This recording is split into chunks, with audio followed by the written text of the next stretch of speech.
Gruber, Vice President of Client Services with Journey Gym. It's my job to make sure you get the most effective and enjoyable workout using the Journey Gym. With regard to that, today I want to show you some tips on how to use the Journey Gym so that your experience with the Journey Gym is as enjoyable and as satisfactory as possible. We want to make sure that your expectations are fully exceeded. And so by following these tips that I'm going to show you today, you will get the most out of using the Journey Gym. The first thing we're going to do is learn how to efficiently and quickly add and remove tension bands onto the carabiner. But first, let's go through some parts. This is the Journey Gym handle.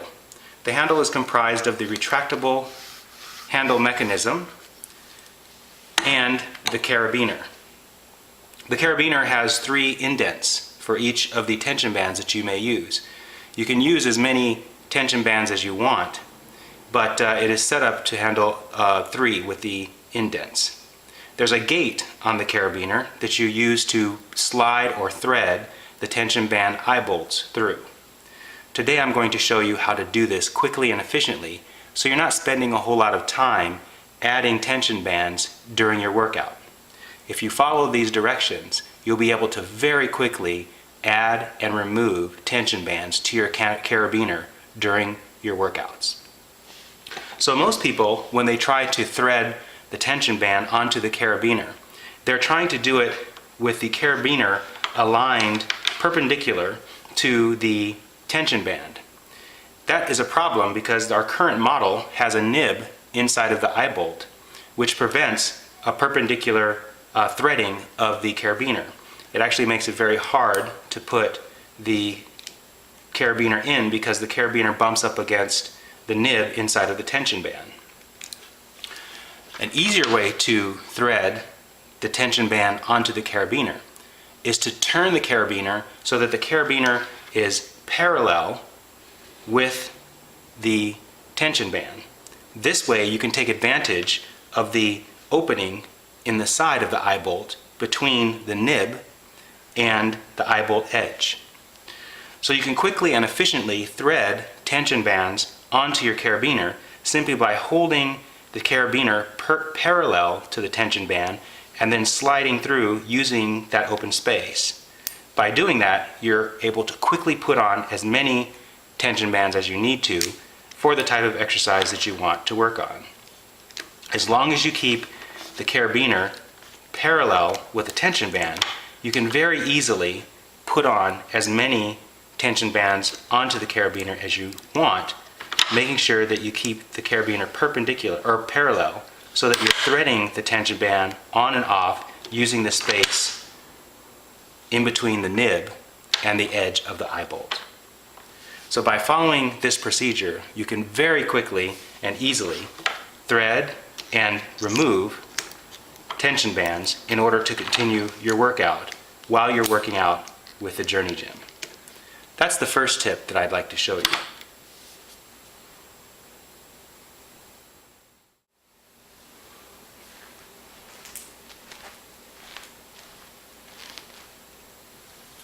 In this next video, I'm going to show you the proper techniques for using the Journey Gym so that you can avoid some of the common challenges that people have while they're using the Journey Gym. The first one that we're going to look at is how to reduce or eliminate the braiding effect that occurs when you're working out. Sometimes when people are working out on the Journey Gym, the tension bands tend to braid. And what that looks like is when the tension bands start doing this kind of thing.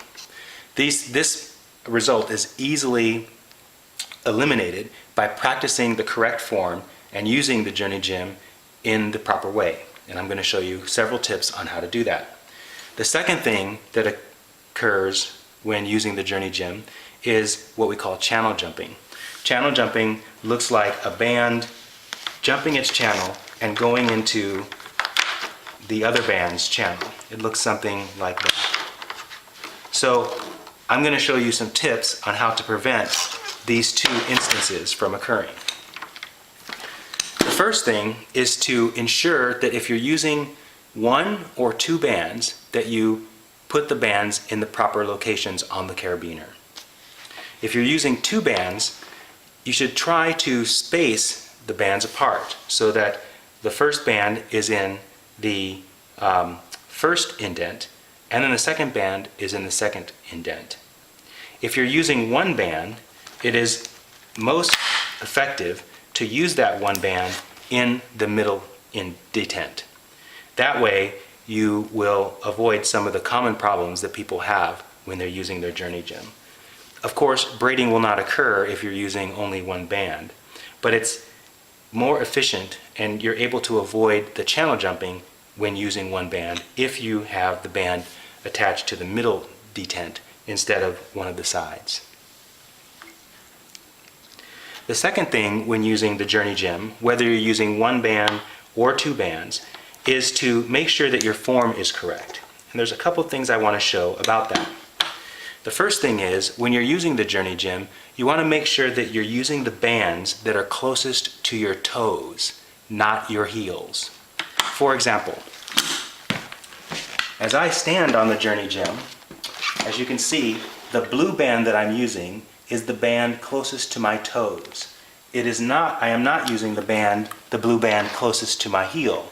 If I wanted to put an orange band on the carabiner, I would of course choose this orange band and use as opposed to choosing this band to get proper form. If you're experiencing braiding or channel jumping, it's more than likely that your form is incorrect. So we're going to talk about form in just a minute. But you want to make sure that when you're using any number of bands, that you're using the bands that are closest to your toes instead of your heel. It also helps if you position yourself when using the Journey Gym slightly to the rear of the Journey Gym so that when you're using the bands are still even closer to the toes. Next, I want to talk about form. When you're using the Journey Gym, you want to make sure that you're using the proper form. First of all, whenever you're using the Journey Gym to perform an exercise, you don't want to overstress the tension bands. In every instance that you're doing an exercise, except for a few, such as squats or knee bends or other exercises where you're working out the lower body, you want to make sure that the amount of tension on the tension bands at the beginning of the exercise, before you start your exercise, is no more than 3 to 5 inches of band sticking out from the roller. So for example, if I were going to start out an exercise right now, I would either want this much tension or a maximum of about this much tension. You manage this tension by using the flexible, retractable draw strap, which is part of the Journey Gym handle and the patented technology. So whenever you're doing an exercise, before you start, you want to make sure that the tension you're drawing at the beginning of the exercise is no more than 3 to 5 inches of extension before you begin the exercise. If you're about to begin your exercise and you have something like this, you have far too much tension on your bands and you will tend to wear out the bands faster than their normal use. So make sure that you begin your exercises with no more than 3 to 5 inches. The next thing that I want to show you about proper form is the way the tension bands come out of the rollers when you're working on the Journey Gym. When you're pulling your bands, when you're doing an exercise and you're pulling the bands out, you want to make sure that the bands are coming out perpendicular to the roller in both directions. So in this angle, you can see when I'm pulling the bands are coming directly straight out or perpendicular from the rollers. This is going to prevent channel jumping. If, for example, you're pulling this way, you're going to promote channel jumping, as you can see, and braiding. See, the braiding is already occurring, and so is the channel jumping. So you want to make sure that when you're doing your exercises, that your exercises are incorporating proper form, which is having the bands coming out perfectly vertical or perpendicular to the roller bands, or the rollers. Even if you're going to the rear, you're still going to promote that braiding and channel jumping. So make sure that when you're doing your exercises are incorporating this proper form. So I've given you some tips on how to use the Journey Gym to prevent some of the common challenges people experience while working out. I've also demonstrated to you the proper form for using the Journey Gym. By following these tips, you should be able to have an outstanding experience in your workouts using the Journey Gym.